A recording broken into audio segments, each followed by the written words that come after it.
Good morning friends, কেমন আছেন সবাই? আজ সানডে সকালবেলা আমি ফ্রেশ হয়ে দেখুন একদম সোজা কিচেনে চলে এসেছি ব্রেকফাস্ট বানাতে। আজকের আমি ব্রেকফাস্টে বানাবো আলু পরোটা। আর এখন টাইম সকাল 8টা। দেখুন আলু পরোটা বানানোর জন্য আমি আলুগুলোকে এই যে এখানে বেসিনে ছাড়াচ্ছি, কারণ আলুগুলোর মধ্যে প্রচণ্ড মাটি আর বালি, নতুন আলু তো তাই আমি ভালো করে আলুগুলো ছিলে নেব। ছিলে পরিষ্কার করে ধুয়ে প্রেসার কুকারে সেদ্ধ করে নেব।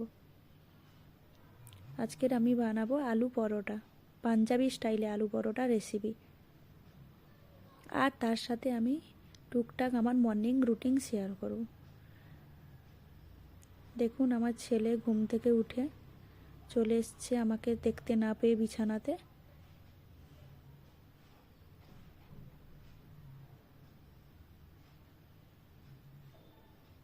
ওকে এখন একটু আদর করে দিচ্ছি।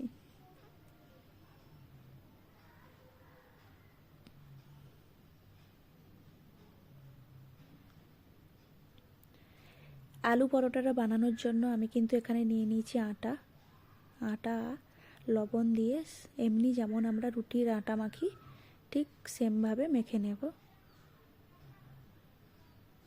আমি এখানে কিন্তু কোনো ময়দা ইউজ করছি না।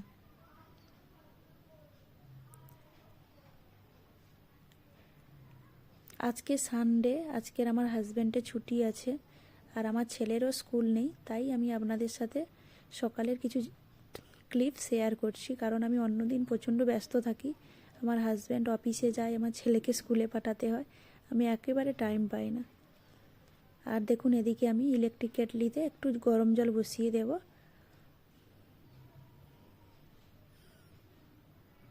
কারণ এখানে ভীষণ ঠান্ডা। আমার ছেলেকে ব্রাশ করাবো, আমি ব্রাশ করব তাই। আর আমার কিচেনটা একটু অগোছালো, আপনারা প্লিজ একটু ম্যানেজ করে দেখবেন।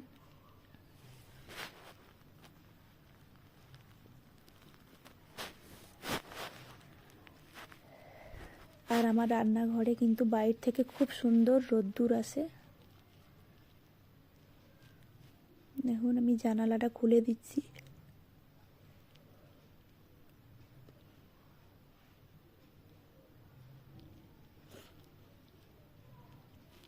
দেখুন আমার ছেলে ওর বাবা টুপিটা নিয়ে বসে আছে। ও ঘুম থেকে উঠে বলছে, মাম্মা বাবা অফিসে টুপি নিয়ে যায়নি, বাবা ঠান্ডা লেগে যাবে। তাই ও বাবা টুপিটা নিয়েই তখন থেকে বসে আছে। দেখুন আমার জল গরম হয়ে গেছে, আমি ইলেকট্রিক কেটলিটা বন্ধ করে দিলাম এবং দুটো পাতিলেবু নিয়ে চলে এসেছি ফ্রিজ থেকে। এবারে দুটো পাতিলেবু থেকে আমি রস বের করে নেব।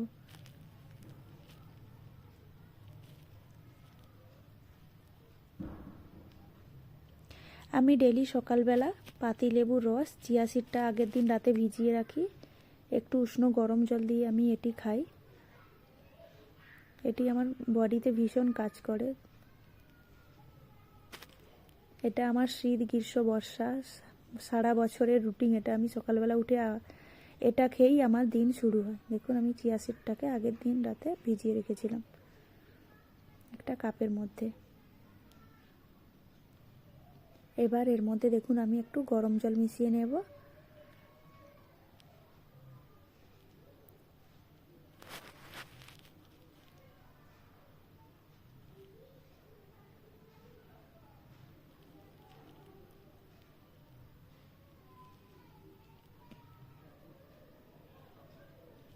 চলুন আমি তাহলে চিয়া সিডস ড্রিঙ্কটা খেতে খেতে আপনাদের আমার ব্যালকনির কিছু ভিউ দেখাই। কালকে রাতে এখানে ভীষণ পরিমাণে বাতাস হয়েছে, ঝড়ের মতো বাতাস হয়েছে, তাই দেখুন যত জামা কাপড় আমি শুকোতে দিয়েছিলাম সব পড়ে গেছে। আর ব্যালকনির অবস্থা ভীষণ খারাপ, সব তছনছ করে দিয়ে গেছে। আর দেখুন আমার ব্যালকনি থেকে ওই যে দূরে দেখা যাচ্ছে পাহাড়গুলো, দেখুন খুব একটা ভালো বোঝা যাচ্ছে না কুয়াশার জন্য। গরমকালে এত ভালো বোঝা যায়, বিশাল বড় বড় পাহাড় আছে ওই যে ছোট ছোট পাহাড়গুলোর পেছনে। আর আমার বাড়ির চারিদিকে দেখুন রাস্তা, বাড়ির সামনেও রাস্তা, সাইডেও রাস্তা। আর এখানে কিন্তু এখন ভীষণ ঠান্ডা, এখানে এখন 7 ডিগ্রি টেম্পারেচার। তাই আমি আমার ছেলেকে একটু ব্যালকনিতে, রোদ লাগছে, রোদে নিয়ে এসেছি। ও একটু রোদের মধ্যে খেলা করবে। আর ও বারবার শুধু আমাকে জিজ্ঞেস করছে মাম্মা বাবা কখন আসবে, কারণ ওর বাবা কালকে রাতে নাইট ডিউটিতে গেছে, এখনও আসেনি। তাই আমি ওর বাবাকে ফোন করছিলাম। ওর বাবা একটা ফ্রেন্ডের সাথে একটু দোকানে চা খাচ্ছে, তাই একটু লেট হচ্ছে, না হলে এতক্ষণে চলে আসে।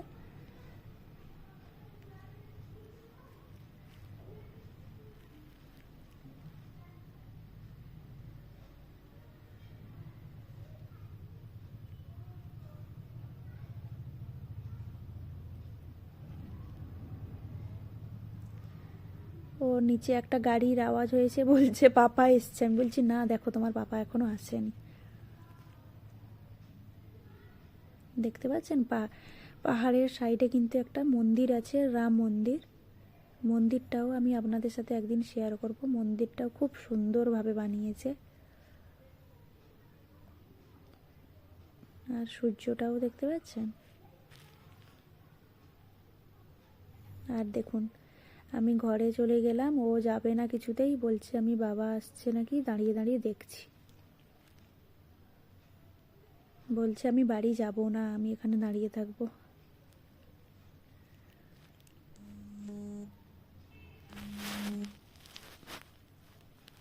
দেখুন এবারে চলে এলো। বলছি চকলেট দেবো, এসো, দিতে বাড়িতে চলে এলো। এবারে দেখুন বলছে মাম্মা আমাকে চকলেট দাও। আমি বলছি আমি, আমার কাছে চকলেট নেই, বাবা চকলেট নিয়ে আসবে। দিতে বলছে ওকে।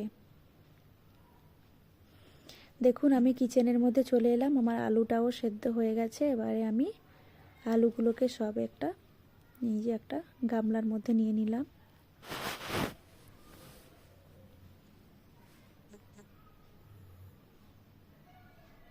এবারে দেখুন আমি কিছুটা পেঁয়াজ কুচনো দিয়ে দিয়েছি। এবারে দিয়ে দেব কিছুটা লবণ পরিমাপ মতো,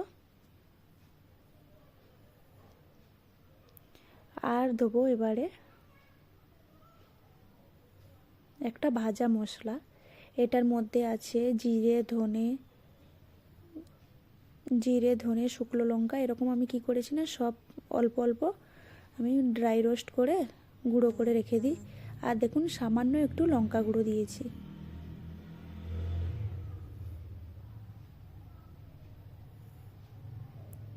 আর কিছুটা পরিমাণে আমি দিয়ে দিয়েছি ধনে পাতা। দিয়ে আমি একটা স্পুনের সাহায্যে ভালো করে দেখুন মেখে নিচ্ছি।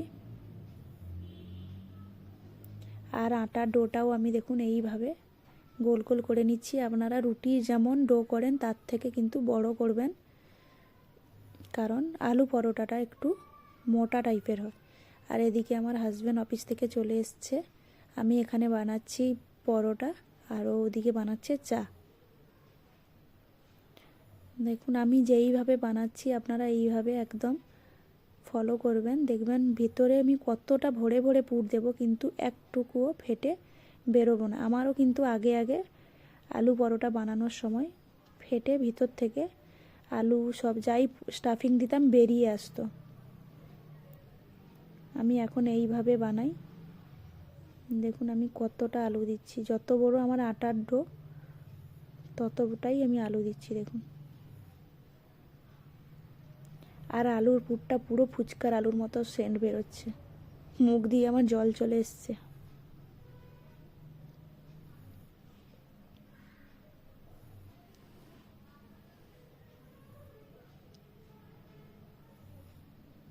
আপনারা কিন্তু ঠিক আমি যেইভাবে দেখাচ্ছি এইভাবেই করবেন।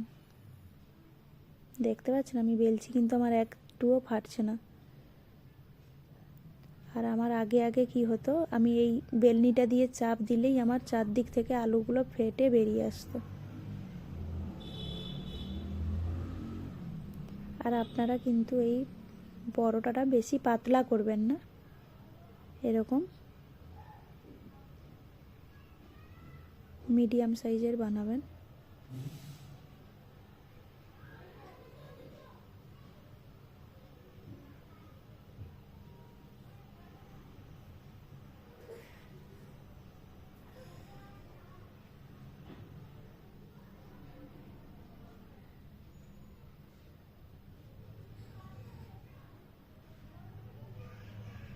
আর এই পরোটাটা খেতে অসাধারণ হয়। আর এই যে দেখতে পাচ্ছেন, এটা আমি বাড়িতে বানানো ঘি, হোমমেড ঘি বলতে পারো। আমি বাড়িতেই এই ঘিটা বানিয়েছি। এর রেসিপিটাও আমার চ্যানেলে দেওয়া আছে, আপনারা অবশ্যই একবার দেখবেন। আমি একদম বাড়িতে বানানো খাঁটি ঘি দিয়ে এইভাবে আলু পরোটা বাড়িতে বানাই।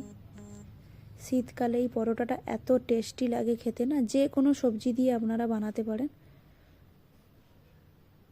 দেখুন আমি এইভাবে ভালো করে ফ্রাই করে নিচ্ছি।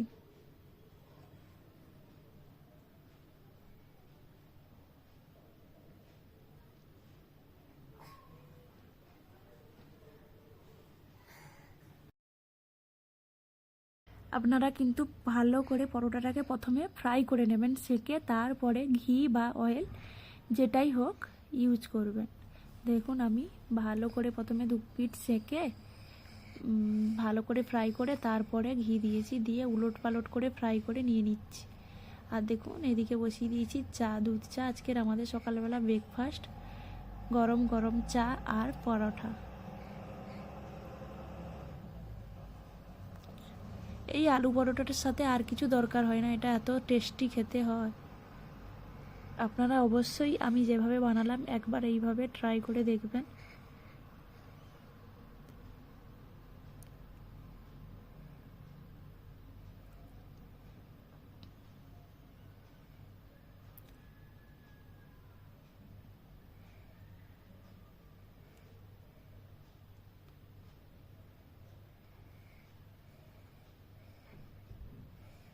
দেখুন আমার হাজব্যান্ডকে আমি খেতে দিয়েছি। আর দেখতে পাচ্ছেন আমাদের টেবিলটার মধ্যে, ডাইনিং টেবিলটার মধ্যে জানালা থেকে কত সুন্দর রোদ্দুর আসছে দেখুন।